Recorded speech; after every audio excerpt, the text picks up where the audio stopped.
Jannab Haidul from English for Africa online channel.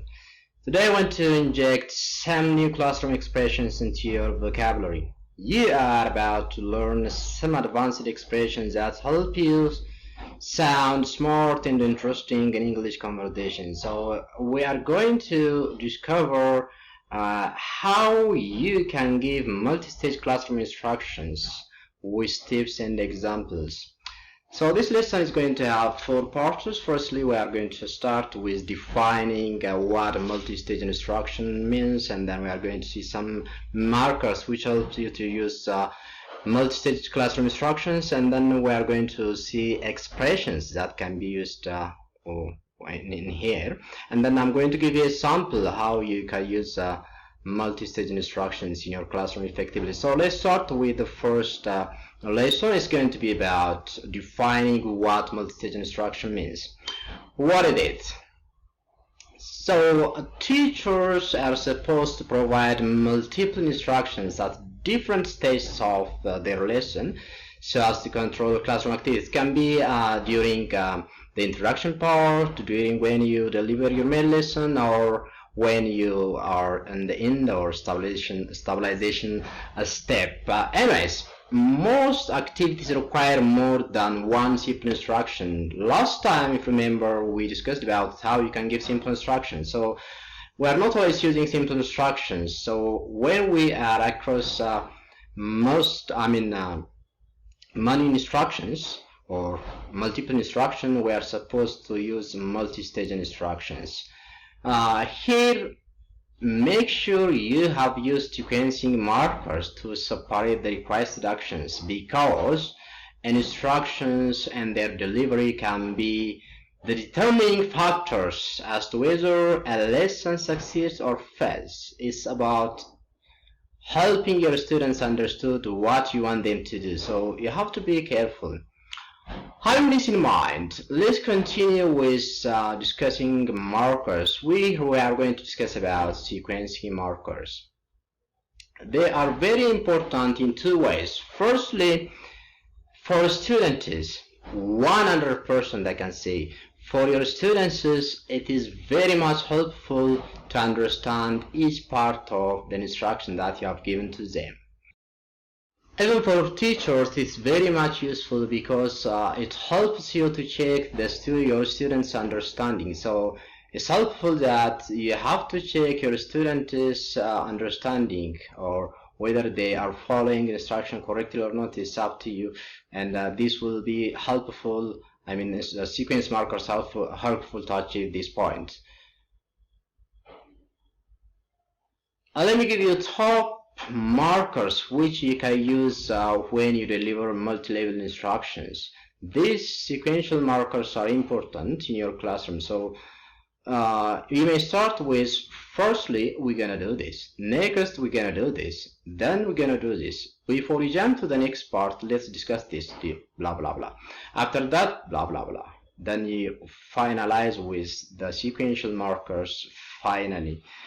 These are not the only way, but these are the easiest and the good way to use in your classroom, so your students may understand you well if you use this marker. They are simple for students. Let's continue the third lesson. That is a classroom expression that can be used to use multi-level instruction when you want to give multi-level instructions.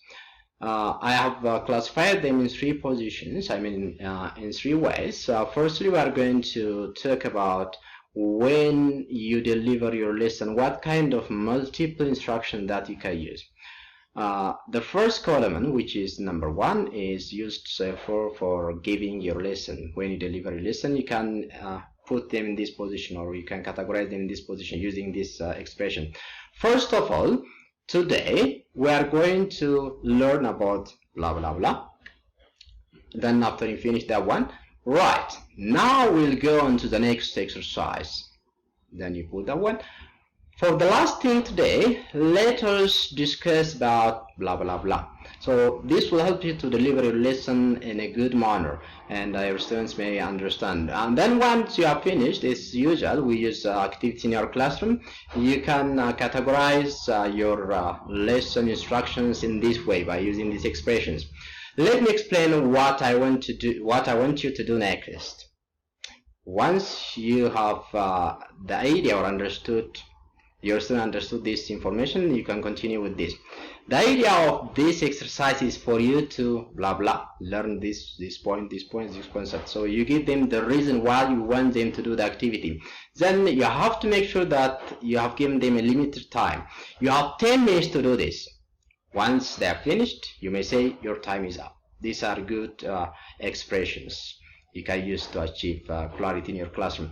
Lastly, after they have finished their activity, you may need to have full class discussion. In that way, you can use these expressions.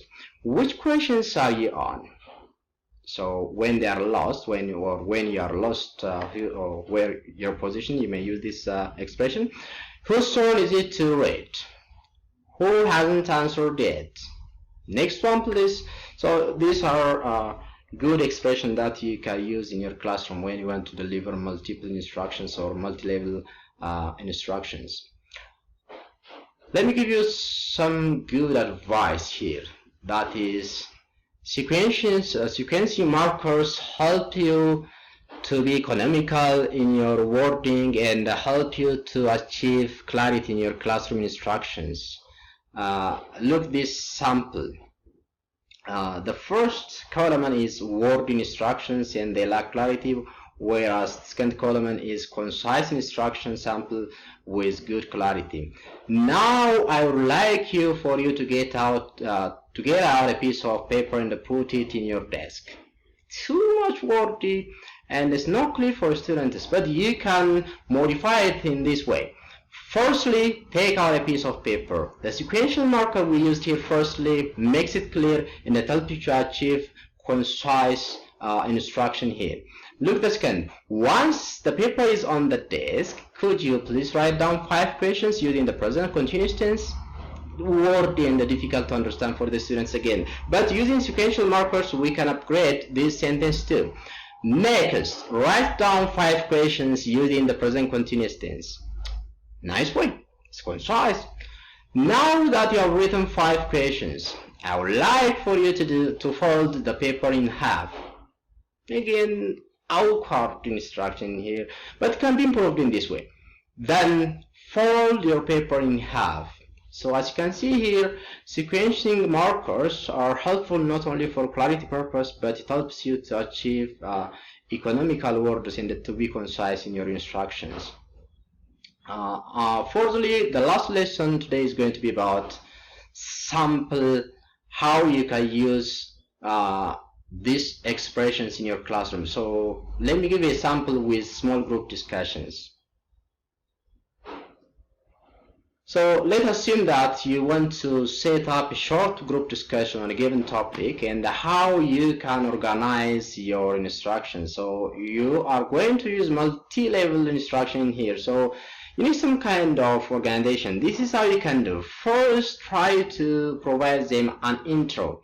So I have incorporated the sequential markers here. Follow me attentively. We are going to have a group discussion. Now you let them what they are going to do.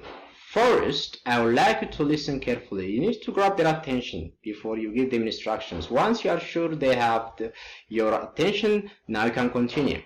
So you need to even put your instruction in some kind of category step by step. So the step 1 is going to be like this. Now, please form groups of 4. Move chairs quickly and quietly. Here again, you are giving them some kind of command with the instruction, with the activity instruction. Quite quickly and quietly is good command that will help your students to do what you want them to do. Then comes the next step. Now the second step of the instruction continues. Good. I can see that you are all in groups. Once you have checked that they are in groups, you can follow with the next instruction. Next, I would like you to look at the board. The 2 points for discussion are written there. And then you go to the third step. Before we start the discussion, could you select one student to take notes of the group's main points and ideas? This will then be presented to the whole class. Your students are now clear step by step with what you are going to give them and what you are expecting them to do. Let's continue with the step 4. Now step 4, you are giving them some another explanation. Finally, can you remember to talk at whisper level to each other? So you achieve a good atmosphere in your classroom if you use such kind of expressions in your classroom. There are many students in the class, so you have to provide a reason why they do that. And then once you have finished that, you give them your outro. You can start now. This is how you can use sequencing markers when you are delivering a multi-stage instruction. This is just a sample. You can use them in your own way by modifying them. I hope they are helpful for you. Lastly, let me give you a bonus. Before we do that, let us summarize what we have discussed. So always have in mind these 3 pointers. When you deliver instructions, you have to break down instructions when they have several steps. So for activities that have several steps, what you need to do is you use sequence markers, and using sequence markers, you give instruction after each step rather than giving all instruction at once. This is what I have tried to show you in the example or in the sample we have seen earlier. The bonus I'm going to give you today is about the 4 tips that will help you to achieve clarity and professionalism in your career when you give instructions. So what you want to do here is 4 tips. The first tip is when you provide instruction, you have to be careful about timing. When you say about timing, it helps you to manage your students and your classroom. So give students a time limit when you are in some kind of activity that you are using in your subject. Secondly, try to observe. Observing means check your students understood or not your instruction. You can do this in 2 ways. Firstly, you can read their body language. Look on their faces.